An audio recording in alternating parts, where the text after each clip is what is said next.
I'm doing this because I care and I don't want to see the youth have the same kind of narrative that I went down. The youngest teenager to overdose on opioids in this town this year alone was 14 years old. The Drop is a youth center initiative. It's a drop-in center for teens to come after school for middle and high school age youth. It's a place where they can socialize, just engage with their friends, and really just build trusted relationships with mentors that actively love Jesus and want to pour life into them.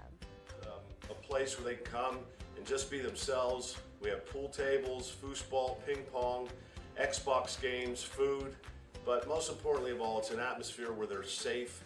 And right now, we're just opening up dialogues and establishing relationships.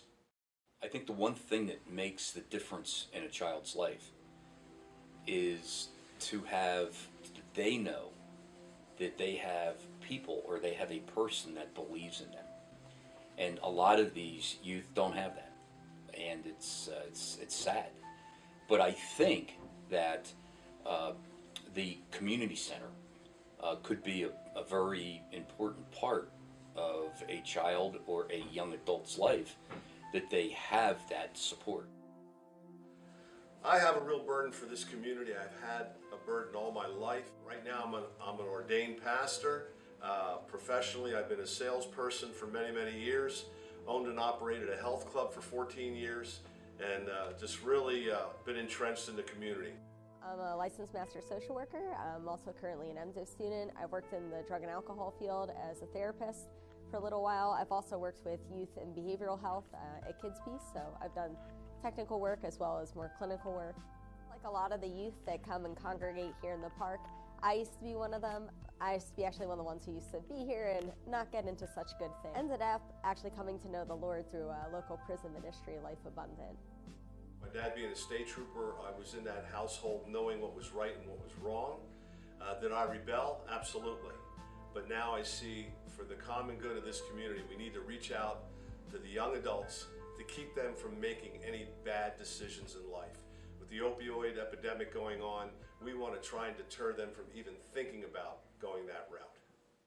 Quakertown Community Center is what we hope to be an overall umbrella organization that's going to meet the needs of both the youth that come here through our drop initiative as well as their families.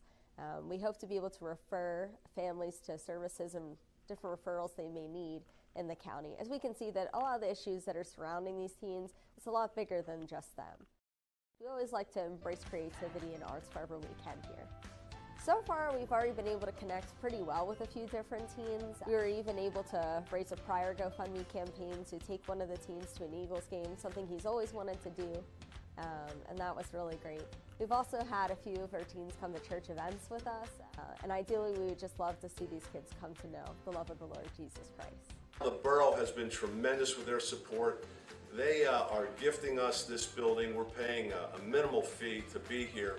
And I just had a meeting with Scott McElroy the other day, and he shared with me that we can have this building as long as we want it. In fact, to the point where he's even willing to look into adding on to this facility so we have more room. This is a perfect spot for us. The kids were normally hanging out in the pavilions. Now they have a safe place.